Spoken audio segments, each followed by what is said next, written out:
Florida. And I said this last week. You know, when you're busy and you've got a toddler in the house, sometimes you give them pretend jobs to get them out from under your feet. Hey, Lincoln, do you want to go get the monsters out of the washing machine? And, oh, yeah, monsters in the washing machine. Yeah, I'll go check right now. And that's essentially what they did to Biden. You know, they're like, hey, Biden, you want to go get the monsters out of the washing machine down in Florida? While everybody else was campaigning in battleground states, they sent Biden down to Florida to make a mess of himself. And it's actually very telling because Adam Laxalt, who's going to be our first guest in this hour, he pointed out over the weekend that his opponent, who has, of course, voted with the Biden administration on everything known to man, wants nothing to do with Joe Biden. We've had Obama fly out to Vegas. We've had half the Democratic Party fly out to Vegas. No, Bill Clinton flew out to Vegas. I mean, think about that. But no Biden. Come on, man. Unbelievable. Every ex-president that's alive, just about, except Jimmy Carter, but they will not have the current one in there because of disastrous statements like the one I'm about to play for you. So you know right now, top 3 issue in America is the fuel crisis. And a lot of people believe we're in this position, and by people I mean experts believe we're in this position because we relinquished our energy independence. Joe Biden ran for president vowing to declare war on the fossil fuel industry. That's stupid. Use your common sense. Not only is it stupid though, but it proved to be, you know, self-destructive for this country and this economy as a whole, because the fuel prices did drive inflation for a while there. They were part and parcel to the other exorbitant cost Americans were encountering. Okay, but then there's just this reality that even now, as we sit in the midst of a fuel crisis, 20 days away from a diesel shortage, homes in the Northeast on the brink of having to ration home heating oil, Biden still isn't talking about boosting production here. Okay, here he is heckled yesterday on the campaign trail by an environmentalist, but Biden, who just earned unlimited Pinocchios from the Washington Post, which is as far left of a rag as you're going to find anywhere on a newsstand. But they just gave Biden, and I'm going to read you the reasons why, unlimited Pinocchios for the lies he has told in the past few weeks about things like, you know, Republicans are going to cut Social Security.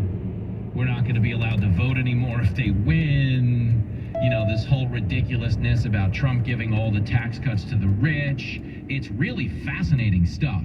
But again, when the media has turned on Joe Biden, and the vast majority of them, again, they want to show for the Democratic Party, they want to get their people in power, but they've all begun the process of cutting ties with this guy. And the minute the midterms are over, you'll hear loud calls to get Biden off the stage. Uh-oh, I'm in trouble. Big trouble. But right now, he's not in trouble for the lies he's told. He's actually in trouble for being honest with a heckler yesterday and vowing to ban drilling. Here it is, clip 1. No more drilling. There is no more drilling. I haven't performed any new drilling. No more drilling. There is no more drilling. The DNC released a statement in response to that public claim. At least that guy spoke. The other strategist just jumped off a bridge. Okay, think of where we are right now. People are getting crushed by fuel prices. Okay, we're right now are, in a lot of ways, you know, influenced by what goes on the world stage because we are no longer a net exporter of energy. We're now outsourcing production to countries that burn fuel far filthier than we do. That's the biggest joke of the whole environmental racket that he's catering to, is they're creating more pollution by cutting production at home. Why? Because we burn it cleaner. So when you outsource production to countries that burn it filthier, number one, that creates more pollution. Number two, you then have to use more fuel just to get that dirty fuel into our country. So what Biden has done, what he has stepped on the gas on, is everything but what voters want. And that's what you're going to find tomorrow when you go out and you see these midterm results. Democrats, you know, the old adage is read the room. Democrats weren't in the room. They have not been in the room for this campaign. People have been yelling, it's the economy, it's the border, it's crime. And the Democrats have been yelling, I've got it. More climate change initiatives and unlimited abortion. And that's been the platform. No, you're doing it all wrong. All wrong, okay? And when he hasn't been just taking stupid positions like no more, you know, drilling, he's just been flat out lying, okay? Here is Biden saying inflation started increasing because cars cost so much. He says this with a straight face. Clip 3. By the way, Zeldin voted against the Chips and Science Act. Chuck introduced and passed that companies are investing across America in manufacturing semiconductors at home. You know, one of the reasons why inflation went up so much the first quarter last year was the cost of automobiles. Why? They could not get computer chips.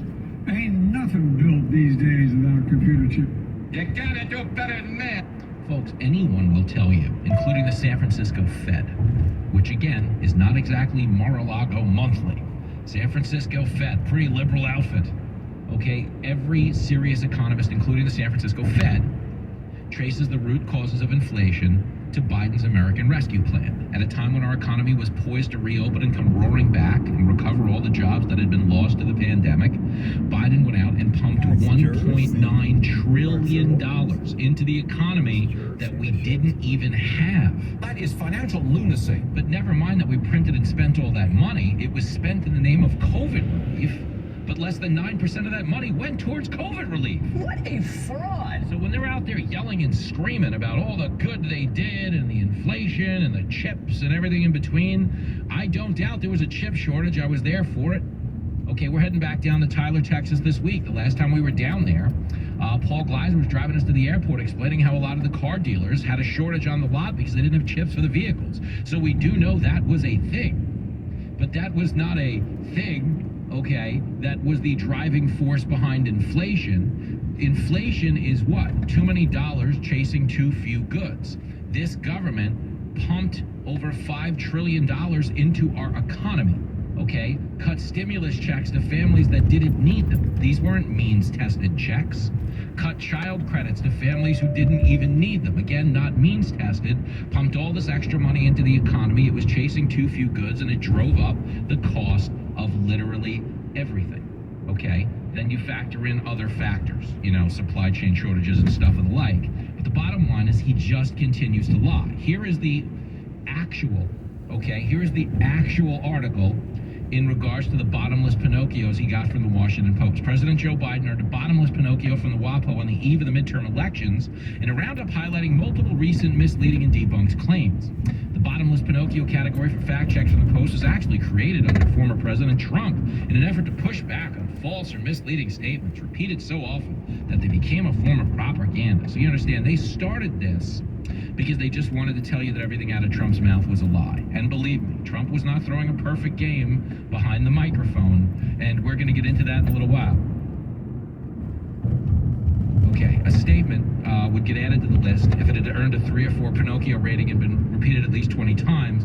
By the end of the Trump presidency, they had qualified 56 claims for Trump, okay? They've only started this on Biden a day ago. He's already up to 5.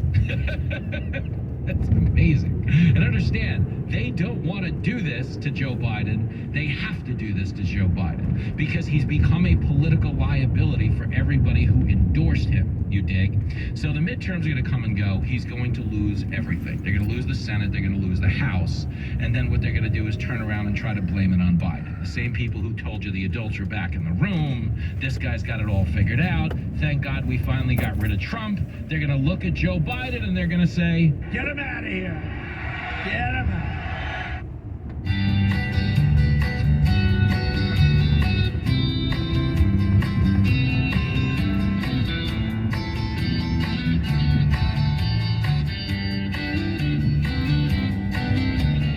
White House girls send Biden to bed early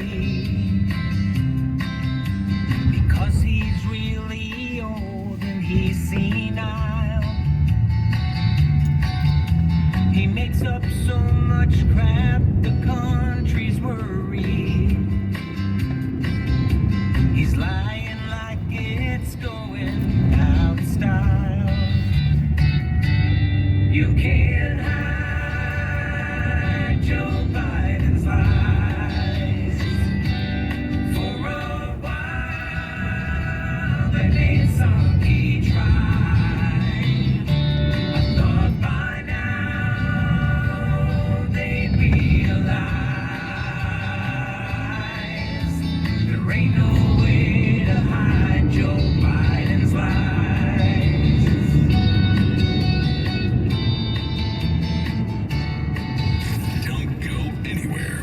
across America.